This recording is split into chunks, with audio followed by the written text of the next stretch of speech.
Welcome back to This Week. Time now to get the views of our media and political experts. Nashville Democratic State Representative Brenda Gilmore and syndicated conservative talk show host Steve Gill. Welcome, guys. Always nice to see you. Thank you. We heard Commissioner Gatz and the revenue projections and the numbers for next year. Pretty depressing, pretty gloomy, but probably realistic. It looks like next year, you guys, when you go back to the legislature in January, offsetting a $1 billion deficit is going to be your number one priority, isn't it? It does, and I just hope that we will not have to cut back on employees. We heard Commissioner Gett talk about transferring people to some vacant position, and I hope that that's what we have to do.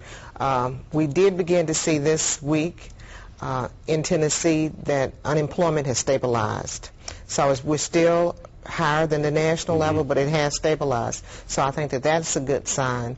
Until we get those homes turned around, until we get car sales turned around, I don't think we're going to see any real gains in revenues. But I am thankful that the governor and this legislature has been very conservative in planning out a 3-year budget, and so I think we're in good shape. But $1 billion is a lot of money to make up for through program cuts or layoffs, if that's where it goes to. And I think you're going to have to see layoffs. And quite frankly, while it is unfortunate when anybody loses their job, we've seen another 551,000 Americans, 500,000 just in the last week, with new unemployment benefit claims being made.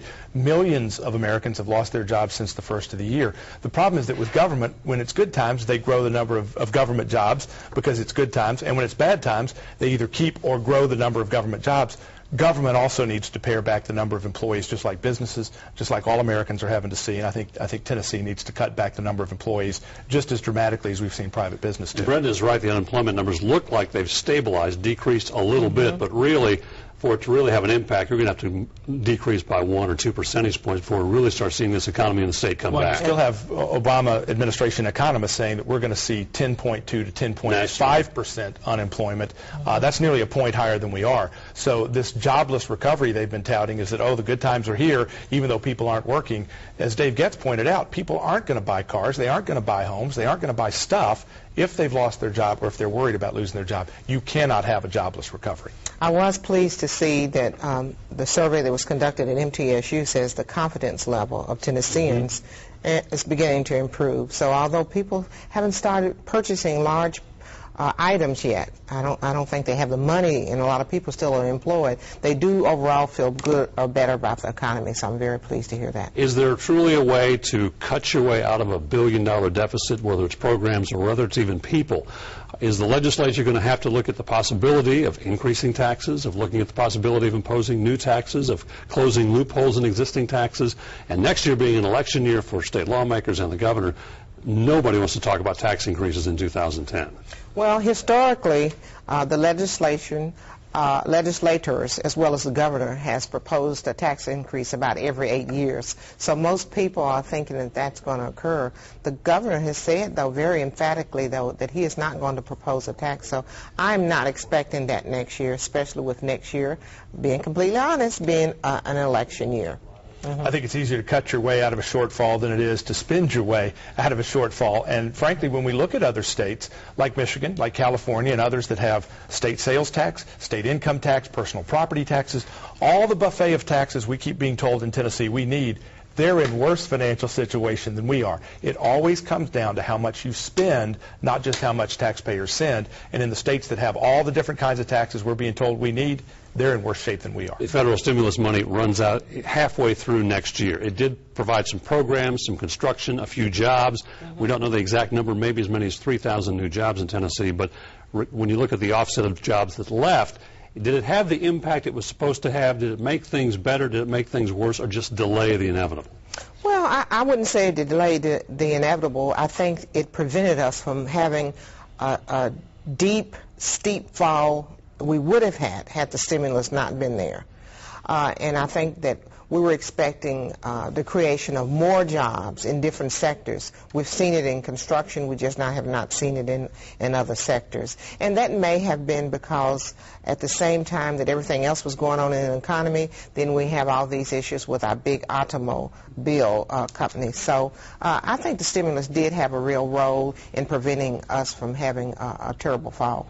Yeah, the same is that the predictions that the Obama administration made on what the stimulus would do have been so far out of whack. They promised that with the stimulus plan, unemployment would never go above 8%. It's at 9.8%. And now these are the same people who were going to rely on their statistics and predictions when it comes to health care. With regard to another stimulus package, they've been wrong every step of the way because they've been following the wrong prescription.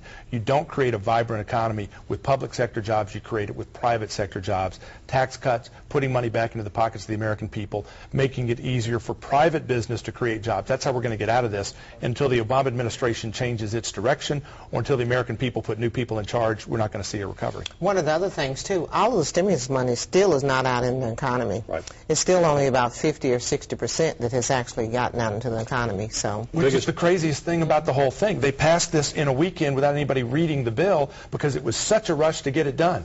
Then why didn't they put the $1.2 trillion out there to create the jobs if it was such a rush that they didn't have time to read it? Why are they still holding on to the money? The biggest chunk of the state budget, as you know, goes to TennCare. That's likely to increase next year. And while both political parties say they need health care reform, there is concern, especially among governors, Tennessee's governor, Phil Bredesen leading the way, that they don't want any unfunded mandates coming down. He's estimating it could cost the state $735 million over 10 years the way the bill looks now. So that will be an additional cost the state faces. Well, we certainly cannot, I don't think the state can stand that kind of additional expense.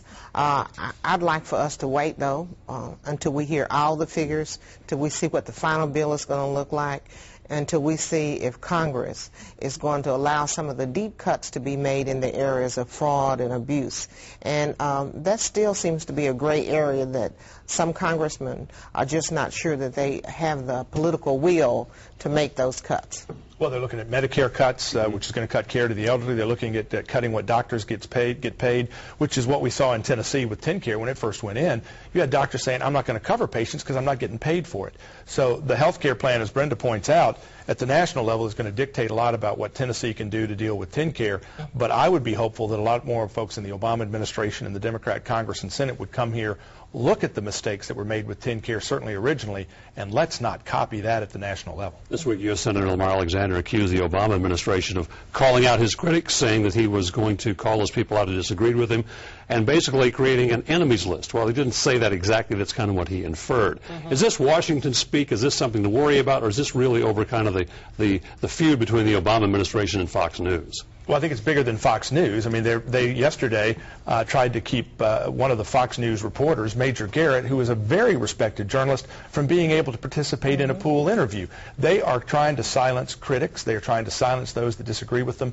It is un-American, it is dangerous, and it is contrary to the First Amendment, and all journalists ought to be upset with what they're doing. I thought it was ridiculous to even make those kind of accusations. Our president has said that when people state things and when they're dishonest, that he was going to call them out. That simply means setting the record straight.